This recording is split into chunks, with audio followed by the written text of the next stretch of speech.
Jonathan Mayo, what is it about? A coach offers support to a pitcher who's been giving up the long ball. Oh, hi. It's going real good, Tyler.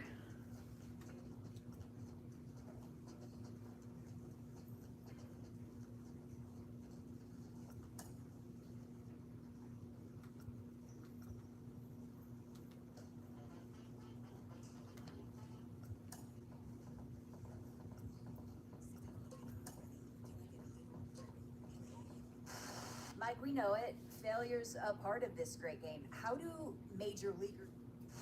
We're closing in on the end of the regular season, and he has not been looking as sharp on the mound. JP Morosi, what's going on with him? What have you learned? Well, a couple different things happening right now. The results, first and foremost, simply have not been there. The overall effectiveness of the pitches has diminished.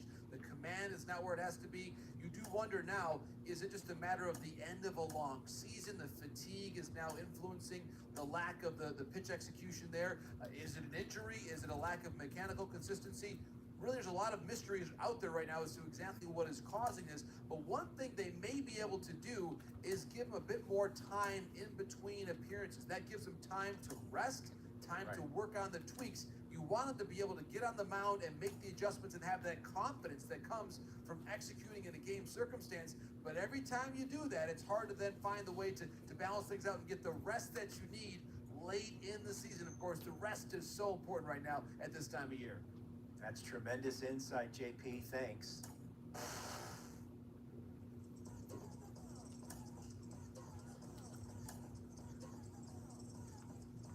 An early winter check-in.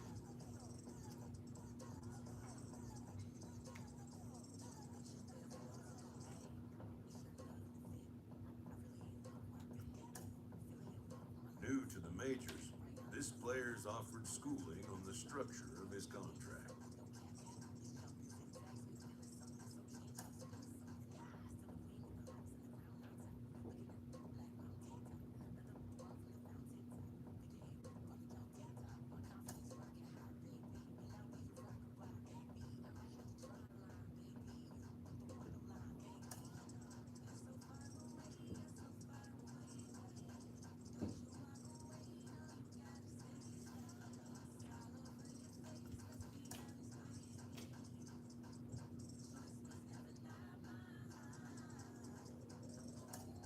The agent moves on from that topic.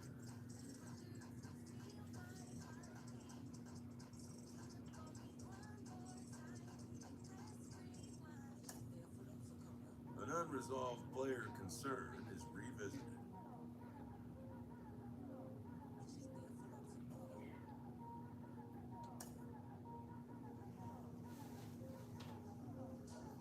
Yeah, that was a great one for the Cubs. Beautiful comeback.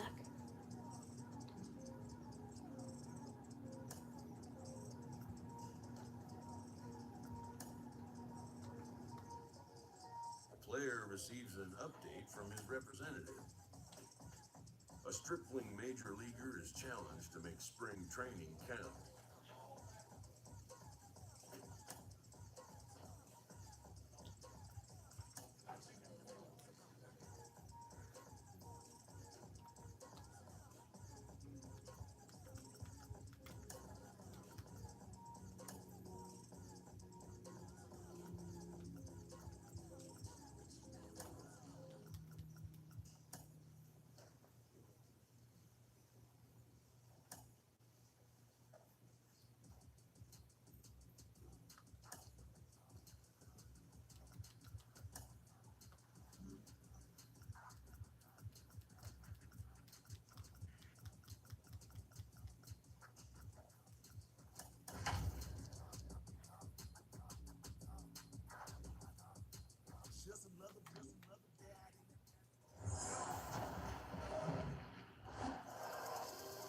Just about set.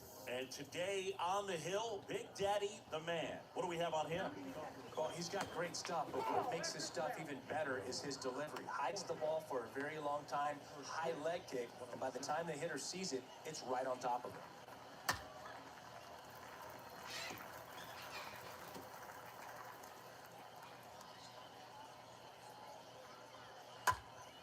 Next offering is fouled back.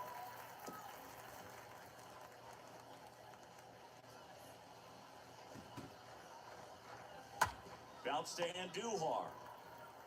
Steps on first for the out. Nice warm day here, good baseball weather. Does that change anything, Chris, especially for the hitters? Absolutely. You feel so much more comfortable at the plate. You're not worried about getting jammed on fastballs inside part of the plate. You can kind of be more selective instead of just looking out away so that you can get the barrel to it. And that part, you can get on the inside part of the plate as well. The punch out there, and there's 2 away. A pretty good break on the curveball right there. Maybe not as down in the zone as he would have liked, but deceptive enough to get that swing and miss. And if you don't catch that pitch out front on the barrel, it bears in on you pretty hard. Center field. Olivares settles under this one. Puts the squeeze on that one, and that'll end the inning. Middle of the first. Bottom half of inning number 1 coming up. No score after a half inning.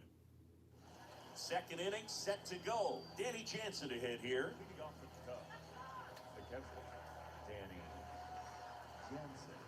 Manager signals over, and how about this? The intentional walk signal to the leadoff hitter. Here's David Bodie. First pitch just misses.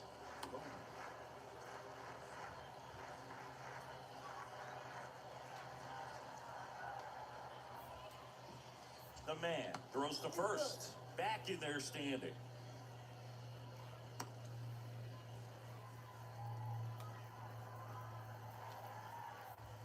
Another throw over. And he's back in that time as well. And the 1-0. And a foul ball.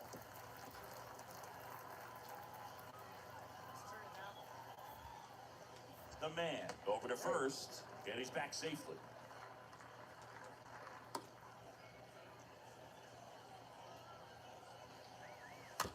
Bounce to third. Ironman. The throw to second. Throw to first, but he beat it. Tough play right there. Didn't really have enough time to set his feet and make a strong, accurate throw. Had to rush it, but he got it off, and he got it there in time to get that out at second base. Digging in, Andy Pajes. First pitch, and that's in for a strike. And a swing and a miss. Look, it looked like that curveball backed up on him, and although it's a mistake, it works out really good for the pitcher. The hitter's timed it out, expects it to be to a certain spot, and it just doesn't get there. The next offering misses. The count now 2-2. And a swing and a miss. Now 2 out. It came out of his mechanics there. Typically, he likes to shoot the ball the other way, but that time, a little anxious. Tyler Naquin to the plate. And he swings and misses, and it's 0-1. And a good eye there. That's where you want it. It's a good miss. Bodie, the runner.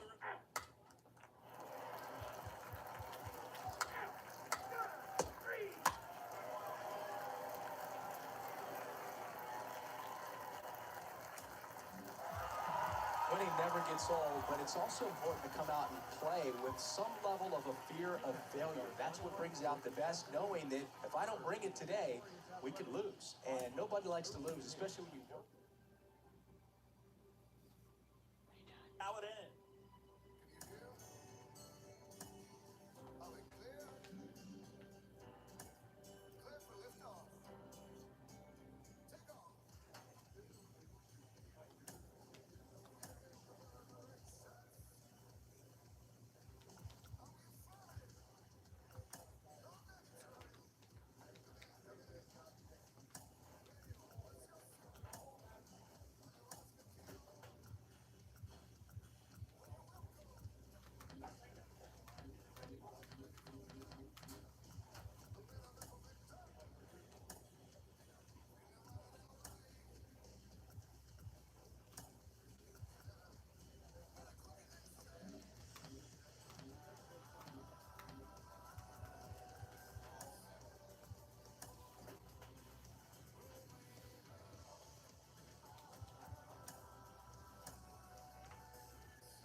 Talk to me, because we're looking at a rising star on the mound, and he's proving that he belongs in any discussion of the game's best arms. Definitely, clearly. A manager confronts his pitching staff about an unacceptable team statistic.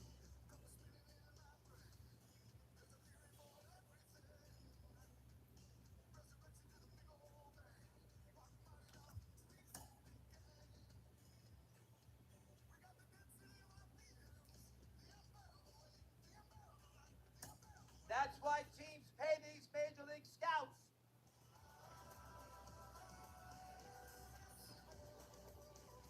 A player receives a check-in from one of his coaches.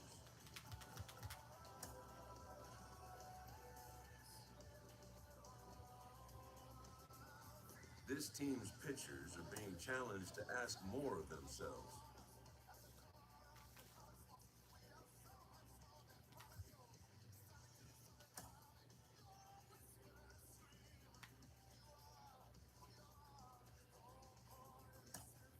Well, I talked recently about some struggles he was having, and there were some rumors he might get sent down, but it looks like he's back on track, and for now at least, it seems like he'll stick at the major league level.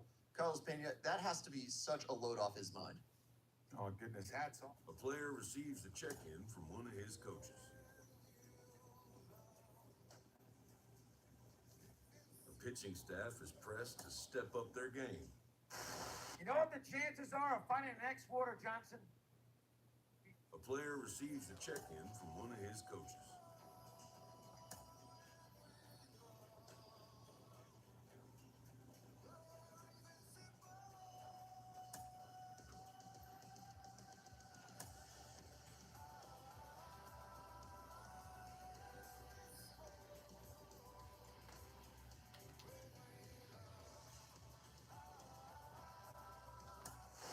This is early in his career, and he's lighting it up. He's causing waves around the game. We're thrilled to be joined by Hall of Fame outfielder Ken Griffey Jr. Ken, you see him what we're seeing? Is he a star already, or are we getting ahead of ourselves? What do you think?